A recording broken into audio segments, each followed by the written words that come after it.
And we're back.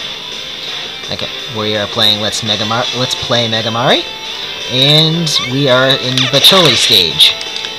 I don't remember the number off the top of my head. I think this would be the third Pacholi stage. This is interesting because this is where the game branches off, quite literally. As you notice, Alice is no longer selectable. I have to go through this stage entirely with Marisa, so those of you who are fans of her finally get to see some screen time, because I will not hesitate to admit that I have grossly favored Alice throughout this run. This whole stage is a throwback to Super Marisa Land, a Toho-themed Mario game made by the creators of this game. It's a ridiculously hard game, just because it has some pretty poor game mechanics, really. You'd be hard pressed to imagine a Mario game controlling that poorly, but yeah, it exists. If you've ever played Kid Kool, the controls kind of feel as slippery, oh not slippery, but as rigid as that. You need a large piece of runway to get any sort of moving shot, any sort of, what's the word here, momentum to make your jumps with, and if you don't have any, God help you, because you're not going anywhere. Doesn't help that, though, even when you have those jumps, your momentum makes it almost impossible to control.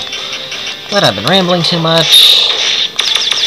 This is not a very hard stage at all, but some jumps I find to be particularly irritating just because they do demand some perfect accuracy. Oh, extra life, I want that. Yes, these are destructible walls. When I actually first saw this, I didn't realize they were destructible, because I didn't bother shooting any of these things before, and I was wondering, how the heck do you get past this? I figured they were actually rigging it so you had to use the magical broom to leap over that wall. Silly me. I need to take this opportunity to try to refill as many weapons as I can. Health is not going to be an issue for me in this stage, as you will see why soon enough. I don't know why I did that. This is one of those annoying jumps. For some strange reason, I have a real hard time landing it, so I'm just going to use the magic broom and guarantee I can make that jump. And rather than risk dying over again.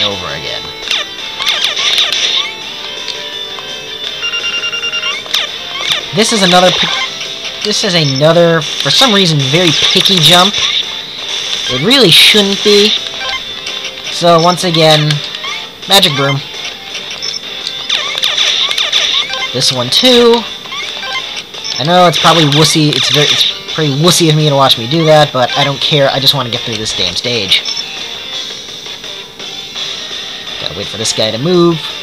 Another Mega Man 2 reference here with these enemies. I hate them, and they're really hard to dodge and to get between for some strange reason. It wasn't hard to do that in Mega Man 2, actually. You.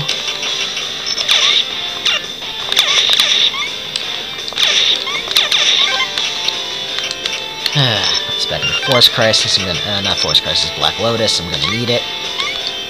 You cannot destroy these guys. You just literally have to wait for them. Another tricky jump because you have a ceiling right above you. There are those guys. More bouncing fairies. And here's one point where Racing Psycho Missile will come in handy. I can blow up these guys and kill what they explode into without any worries about getting knocked into them and knocked onto those spikes. Okay.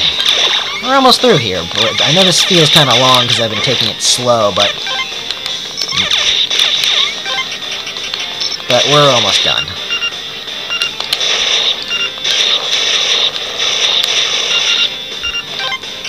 Let's get some more ammo here. I'm going to need that weapon later. I'm definitely going to need more magic broom. Ah! No! I wanted that. Well, let's see if I have enough. I'm not going to need this weapon anymore after that. There we go. And right here is why I said health wouldn't be a problem. That's more than enough to get you full. This boss will be yet another throwback to the older Mega Man games. Another bane of Mega Man 1. The clone! I don't have the weapon she's particularly weak to. Alice has it instead, so I'm just going to machine gun her to death.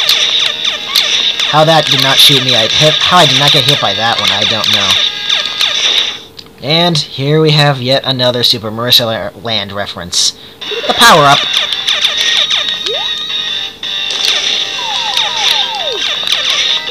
Ah, couldn't get over it in time. Oh, I didn't mean to jump up on the wall. I'm dead. Nope, I might make it.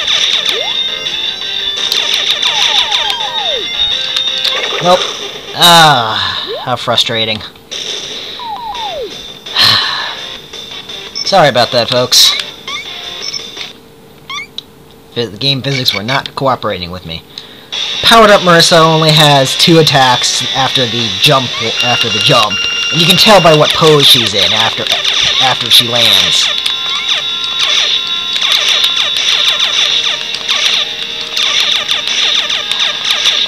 For some reason, I have a hard time fighting the clone when it looks like you, for some reason. Say I take way more damage than I tend to.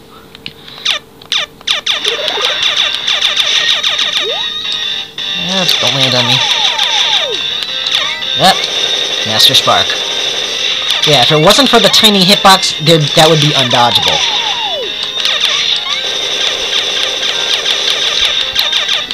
Ah, darn, she's too surrounded. I'm trapped. I don't want to die again. You know what? Forget it. I'm just gonna use an E-Tank. There are more. I don't care.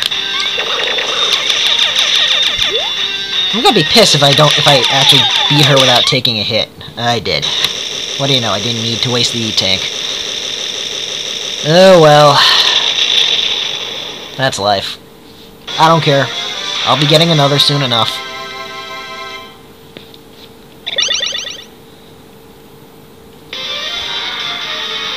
Back to the castle map.